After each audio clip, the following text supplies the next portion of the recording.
George Michael, a legendary singer, songwriter, and pop icon, but he had his share of troubles, as we know. The new book, George Michael, A Life, is the definitive biography of George Michael, offering an in-depth look at his life and career. Music biographer James Gavin joins us live this morning. Good morning.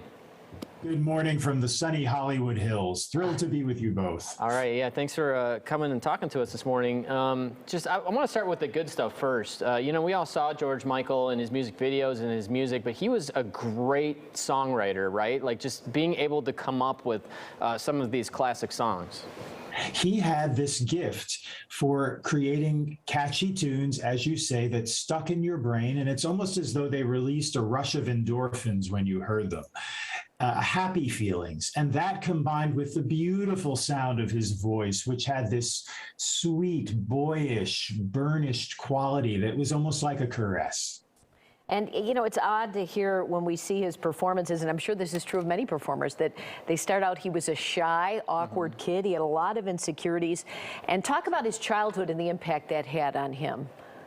He had a tumultuous relationship with his dad, who was a Greek Cypriot immigrant to North London, a self-made man of a high order, ran a successful restaurant, had a supposedly happy family, but he was a tough, intimidating man. And George was this budding gay boy. And as adolescence arrived, George became very aware of the fact that his feelings were not welcome and that his dad did not approve. It was never verbalized. His father didn't discuss sexuality with George, but George felt forces all around him that told him that what he was wrong.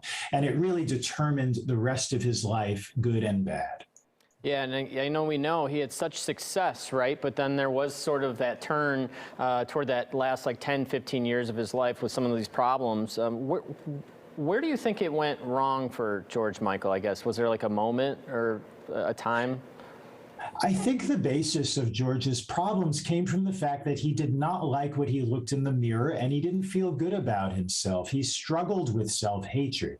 And so in 1988, there was George on tour with the biggest most top-selling pop music tour, the Faith Tour, based on that enormous solo album that he recorded called Faith. And he was looking out at arenas filled with screaming girls, and he felt like a complete fraud. And in that tour, which was the culmination of everything that he had fought for up until that time, he was miserable. What was the most surprising thing you discovered about him that people might not know? I mean, you saw this spiral downward. Tell us something that surprised you. Overall, what surprised me most is what I just mentioned, the fact that this incredibly wealthy, successful, desired, and sublimely gifted artist didn't like himself. His childhood issues, his demons were so deep that they not only led him to elevate himself to this incredibly high perch of the pop music world, but after that, he spent the second half of his life tearing that George Michael down. So when you're putting this book together, who all did you talk to? I assume you talked to a lot of people for a project like this. Close to 250 people. It was not easy to get cooperation for this book because George lived his life in hiding.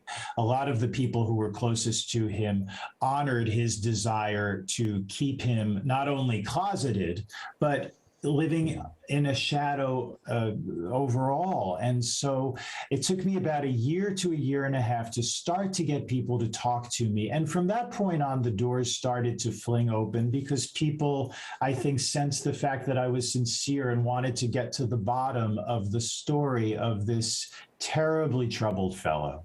Ah, sad. Died too young, 53 years old only, Wow. back in 2016.